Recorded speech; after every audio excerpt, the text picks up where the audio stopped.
Mercy Lifan now, e go dey look me like television. Mercy Lifan go dey look me like television. I go on am, e no go blow breeze. E go dey look me like television. No be say I hire now wey go say I wan overuse am. I dey come, ma wear my eyeglass. Mercy Lifan dey look me.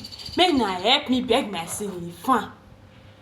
I on fan yesterday, e blow breeze, the breeze go one corner. I carry remote, I on tell you, the fridge e start to dey work.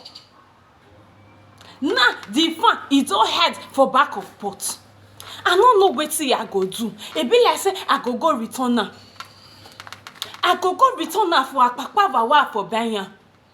Because na there Agbado market I for buy the fan. The fan get issue with me. E go dey look me for air like this.